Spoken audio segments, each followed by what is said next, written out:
All right, brother. Kevin, Scotty. Yeah. See you, man. All right, let's. I feel like a musician now. This is usually just Join us, on the brother. ground for me. Absolutely. Just pop out just like that. Look, I'm learning. Scotty McCreery, everybody. Hey. Thank you. You know, I should say, and we can say this now, which is very exciting. The chart-topping Yeah, Scotty man. McCreery. Thank you very much. Number 1, 3 weeks brother. ago on the country airplay charts here. Yeah, it's crazy, man. We've been working a long time for that. 7 years I've been doing this and could never say that, so it's exciting. Where were you when you found out? I was up in the mountains in North Carolina. We were getting some wedding stuff figured out, and we'd just flown in from L.A. filming Family Feud. So flew in, drove up to the mountains, and we had the champagne ready. That's awesome. Yeah. I can't imagine how crazy this year has been for you. I don't know whose idea was it to release this album in the midst of wedding prep. It was mine. What has been, the most hectic? Is it the wedding prep? Is it the album rollout? What's it been? It's busy. Nothing's been hectic. It's been just a lot, but it's a lot of good things, Yeah. So for me, getting a single, the push to #1 was a lot of work, and the push for an album, and we're hoping for #1. We'll see. That's a lot of work, and planning the wedding.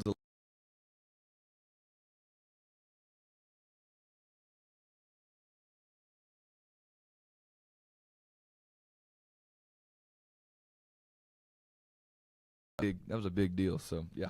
Now, seasons change. It's out everywhere Friday. But it's been 5 years since we got an album from you. When you hear that from an artist, you think, oh, they wanted to get away from the business. They laid low. Nothing could be further from the truth with you. I was reading about the 5 years that you've had. You went to college. Yeah. You got held up at gunpoint, I read. Yeah. You've lost, unfortunately, you've lost people that you're really close to you, that loved ones. And, you changed labels. You went independent. You're back with a new label. What has been, out of everything that has happened in your life over the past 5 years, is there an experience that has stayed with you the longest?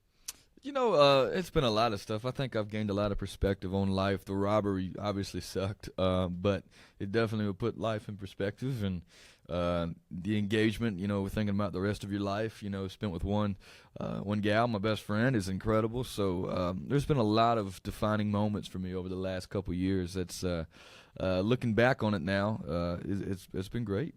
Yeah, you've grown so much, of course, as a person, as you just talked about, also as an artist and a songwriter. You Yeah. co-wrote every single song on Seasons Change, which is very exciting for your fans to know. Is there a song that you can point to on this record that just as yourself, you couldn't have possibly written 5 years ago if it weren't for all those experiences we just talked about? Yeah, there's a lot of them. 5 More Minutes is one. You got to have a lot of perspective to write a song like that, and then looking back on life and trying to live in the now and appreciate the moments that you're living.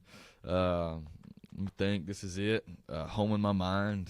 Gracious. There's a lot. In Between is probably one of my favorite songs I wrote. That's on the record. Just the lyrics in it, I think speak to a lot of people out there. So yeah, there's a few. Most of the record I definitely couldn't have written a couple years ago. It's funny. There's a theme that I've noticed with these new songs you've been putting out in the lead up to Seasons Change, and I think I see a correlation between this sort of this growing relatability that your fans have. They're able now to see themselves in the music, to see themselves and their own lives in the lyrics that you're writing now. Do you attribute that to the growth as a songwriter? Yeah, you want to write songs that are relatable, and that's what country music is. Country music is real life, real people singing real life stories. So for me, this record is nonfiction. I mean, everything you're hearing, the love songs, I wrote them all for Gabi, and 5 More Minutes that's a family song for me, and This Is It is exactly how we got engaged. And Boys from Back Home, every name that you hear in that, they're actually my best friends. We talk every day. So, yeah, I love the fact that this album's nonfiction, and something that I've learned that I've really loved through 5 More Minutes and through so far this record is how much more alike we all are than we are different. No matter what the news tries to tell us and everything. I wrote a song a couple years ago called 5 More Minutes that for me is about my granddaddy. It's about my family, my life. And then years later, every night, somebody's telling me how the song's affected them, how it's helped them through tough times, and who they're thinking of when they hear the song. So we all go through a lot of the same things, and we're all much more alike than we are different. Yeah, well said. Thank Now, you. I understand that you wrote 5 More Minutes in 2015. I did, yeah. How rare is that as a songwriter, as an artist, to have a song kind of stay around and be just as relevant 3 years later as when you first put pen to paper? Yeah, it definitely isn't how I've done it before. I've always written my songs the year leading up to my record and put them out. But this one had a life of its own, a journey that was different than most. But I mean, there are songs in Nashville that have been sitting, inside a desk drawer for 15 years, and all of a sudden it gets pulled out and it's a smash. So you never know. But yeah, this was my first song that I've written that's stayed a few years kind of under the table, and then picked it up. So yeah. And I understand you wrote it, maybe a couple days, if not a couple weeks after the passing of your grandfather. Yeah. Can you kind of take me back to just the first, ideas that floated around in your head that led to 5 More Minutes? Yeah, I just wanted to write a song, for Granddaddy, and just honor him through a song, and kind of put my thoughts about him into a song, and obviously when you lose somebody, you think back to, man, if I could just spend a little more time with them, what would I do and what would I say, and so that's kind of where the genesis of the song began. And Monty Criswell, who's another writer on the song, was the one that kind of came up with the idea of, oh wow, it's just like you wanted 5 More Minutes with the guy. Yeah. So yeah. So many of us met you for the very first time on American Idol. Absolutely. 7 years ago now? It's crazy, man. That yeah. is crazy. Would you ever think back, though, and think about what your life could have been like or would have been like if you hadn't done the show and hadn't won the show? Yeah, I'd probably be fighting for a spot in Nashville right now.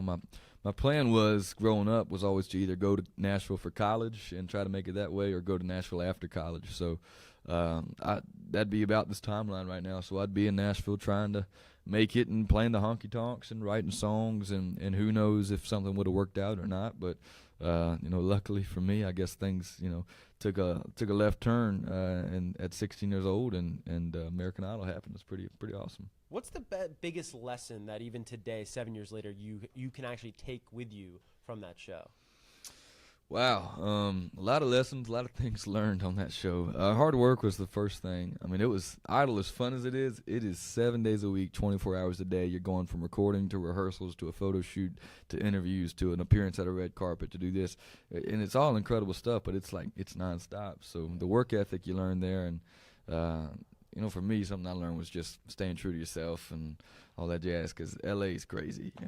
New York's crazy, but L.A. is crazy. So, you just got to remain true to who you are and have a good time doing it. Yeah, and it sounds like you did here on the new record, Seasons Change. Yeah, well, thank you, man. I was very excited to learn that you're actually going to be a mentor this season. Yeah. You're doing something with Idol. Can you tell me more about that? Yeah, we've already flown out to L.A. and got a chance to mentor a contestant, and just talk to him about what the show is like, and little tidbits that I picked up during my time on the show. And so it was funny being there, just looking at him and seeing his eyes. It was kind of like deer in the headlights, but that's everybody that's just starting out, because you go from small town USA to all of a sudden the big city, and there's lights and cameras and action and all that, and it takes a while to get used to. But he seemed like he had a good head on his shoulders, so I think he's got a good shot. That's awesome. Must be a little bit like going back to your old high school. You know what I Yeah, mean? it's like a reunion. Yeah. Absolutely, yeah, for sure. That's awesome. Well, Scotty, thank you so much for coming by and performing 3 songs for us. The new album, Seasons Change, is available everywhere this Friday. Thank you, sir. Thanks so much, Good to brother. see you.